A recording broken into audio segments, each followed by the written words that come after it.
Bien. Bonsoir, je suis donc David Dringras de la société 4+1. Vous aviez raison tout à l'heure. Donc 4+1, très rapidement, l'objectif principal, c'est d'accompagner des dirigeants d'entreprise dans le développement de leur activité. Pour ce faire, 4+1 intervient en conseil, en formation et en force commerciale supplétive ou externalisée. L'unique mission est très simple, c'est d'aider nos clients à trouver le chemin le plus efficace vers leurs clients à eux. Donc on est en mode 15 minutes, comme le disait Étienne, donc on va essayer de faire rapide. Moi j'avais une interrogation à poser, parce que d'expérience, c'est pas très clair que la vente soit véritablement la colonne vertébrale du développement de l'activité des entreprises. Donc j'avais juste envie d'évoquer ça ce soir, et de vous donner quelques clés que je transmets à mes clients régulièrement. Donc la première question, c'est effectivement, est-ce bien la colonne vertébrale du développement de l'activité? Est-ce pour vous le b.a.-ba de l'entrepreneuriat? À mon sens, la réponse est très simple. On est tous ici structure à but lucratif. Qui dit lucratif dit argent, qui dit argent dit vente. Donc oui, pour moi, c'est véritablement le b.a.-ba. Et qui dit vente dit stratégie. Parce qu'on ne s'improvise pas dans la vente, et c'est exactement ce que disait Étienne. On ne va pas dupliquer quelque chose, on ne va pas avoir, en préambule, on a eu une introduction qui nous disait « la meilleure des offres va se vendre toute seule ». Non, aucunement. Et c'est aucunement, voilà que ça ne marche plus, si, un vocabulaire de consultant. Et quand on parle de jeunes tous, on parle forcément par opposition de grandes entreprises. La stratégie, quoi qu'il en soit, est véritablement un discours que nous devrions tous tenir. Je m'appuie sur une petite rubrique regard sur les PME numéro 21, sans parler de crise ce soir, mais très clairement, je suis parfaitement d'accord avec le fait que les causes de l'échec sont dans l'air, mais une stratégie appropriée pour les contrecarrer. Mon métier étant la vente, forcément, j'aurais tendance à croire que c'est une stratégie commerciale qu'il faut mettre en place. Stratégie commerciale, petite définition, qui m'est propre, mais je pense qu'on peut partager. C'est la mise en œuvre de moyens marketing et commerciaux que l'on coordonne pour atteindre des objectifs commerciaux définis. Là, ok, ça fait un peu consultant. Si on le reprend dans l'autre sens, au départ, on fixe des objectifs commerciaux. Pour atteindre des objectifs commerciaux, on va mettre en place des ressources, des moyens. Donc, comme on est sur la stratégie commerciale, des moyens marketing et commerciaux. Jusque-là, on est d'accord? Ça a l'air. Petite nuance à introduire.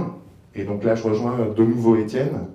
La stratégie commerciale, elle est fixée en fonction des forces et faiblesses de l'entreprise et de son environnement. Une chose extrêmement importante, parce que c'est effectivement l'ensemble de l'entreprise et l'ensemble de son environnement qui vont déterminer comment agir pour développer son entreprise. Donc, clé numéro 1, définir les objectifs commerciaux. Ça paraît limite cocasse. Et pourtant, pour ceux qui sont jeunes pousses, je pense que vous êtes passés par ces étapes-là, études de marché et business plan, il n'y a pas très longtemps. L'étude de marché a pour vocation tout simplement de valider qu'il y a un marché, de valider qu'il y a un besoin, et de pouvoir déterminer en fait exactement ce qu'on va pouvoir vendre. Quand je dis exactement, j'exagère volontairement. On va en déterminer un business plan, et ça encore c'est quelque chose qu'on oublie. Le business plan, il a avant tout pour but de valider l'intérêt de se lancer dans une activité, de lancer une nouvelle offre. Et donc, ma petite clé du soir, le SMART. Je ne sais pas si certains d'entre vous connaissent. Un outil, pour moi, indispensable pour fixer un objectif quel qu'il soit. Il peut vous servir en management comme au niveau commercial. Donc, 5 mots qui, une fois déroulés, ne sont pas forcément plus explicites sur le spécifique, le mesurable, l'atteignable, le réaliste, le temporellement défini.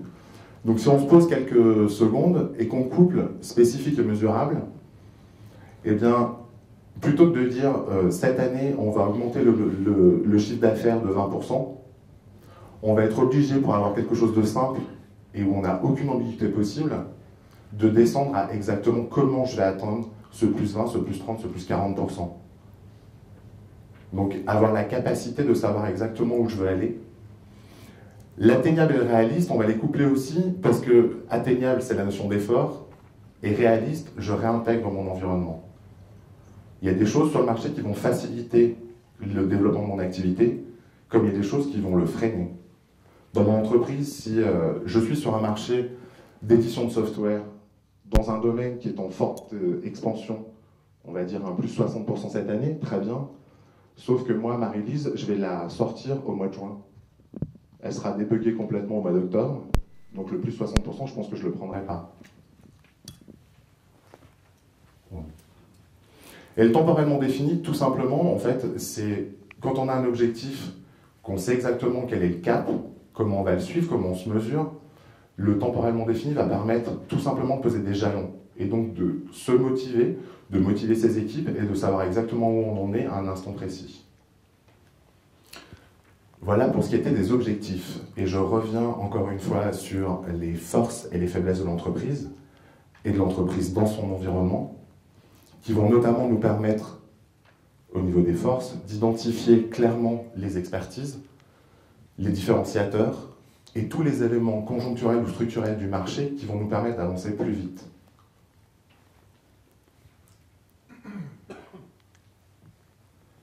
Pour ce qui est des faiblesses, soyons clairs, on va trouver des compétences à consolider exactement et on va pouvoir anticiper des obstacles, donc prévoir la façon dont on va les contourner.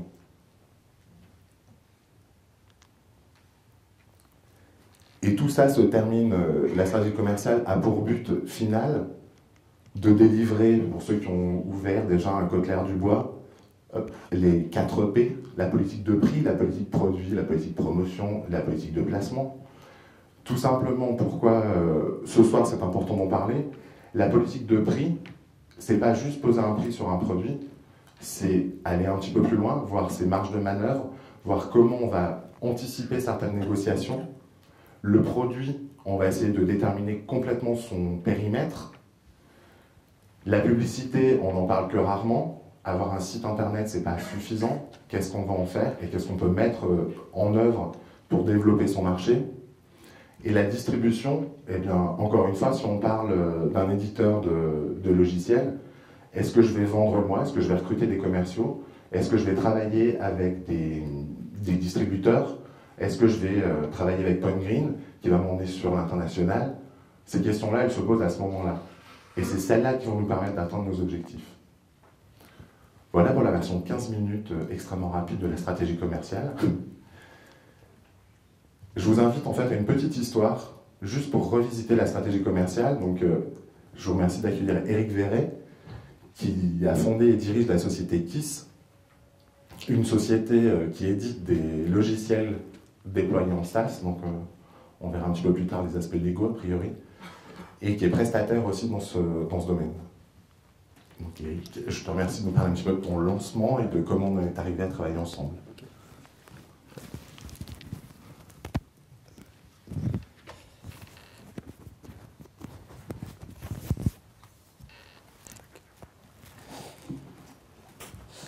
Bonsoir à tous. Merci David.